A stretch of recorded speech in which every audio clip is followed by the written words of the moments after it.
इस क्वेश्चन में एक एक्स्ट्रा प्रेशर की रिक्वायरमेंट पूछी गई है एक पर्टिकुलर वॉल्यूम चेंज के लिए। जिन बच्चों ने मेरी क्लास अटेंड की है इसकी उनको याद होगा कि एक जनरली कॉमन क्वेश्चन कराता हूँ मैं कि कितने एलिफेंट का वेट का रिक्वायरमेंट होता है 0.1% से रिड्यूस करने के लिए। एग्जैक्टली वैसे ही क्वेश्चन है, बस 0.1 की जगह या 0.2 दिया हुआ है। नाउ चेंज इन वॉल्यूम किससे निकलता है? या तो आपको डायरेक्टली बल्क मॉडुलस का फॉर्मूला पता हो, -v dp/dv, उसको आप डेल्टा p/डेल्टा v लिख लो, ठीक है। और अगर ना पता हो तो इसको हुक्स लॉ से निकाल सकते हैं, अभी मैं बताता हूँ थोड़ी देर में। डेल्टा पी की वैल्यू मुझे चाहिए, तो वो क्या होगा, minus of bulk modulus delta v/v। अब बस इसमें वैल्यू पुट करनी होती है। आपको इसमें लिखा है डिक्रीज द वॉल्यूम। बीटा की वैल्यू क्या है, ये 1.25 10⁻9 है बेसिकली। दिस इज़ नॉट 109, ये 10⁻5 है, ये 10⁻9 है सी। और चेंज इन वॉल्यूम आपको चाहिए 0.2% का। 0.2 डिवाइडेड बाई 100 हो गया है, ठीक है। देखो ये डेल्टा v/v की वैल्यू ही है 0.2% के फॉर्म में, so it is 0.2/100, 0.2 out of 100 ऐसा भी आप समझ सकते हो। इतना ही कैलकुलेशन है बस इसमें।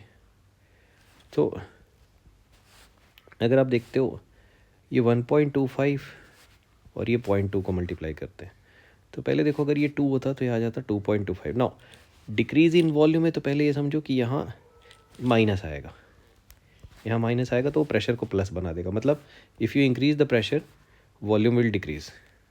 तो 2 से मल्टीप्लाई करोगे तो ये 2.5 हो जाएगा, बट ये 0.2 है तो ये क्या बना देगा, 10⁻9 को 10⁻8, और ये नीचे में 10⁻2 है, तो ये आ गया 2.5 10⁻6।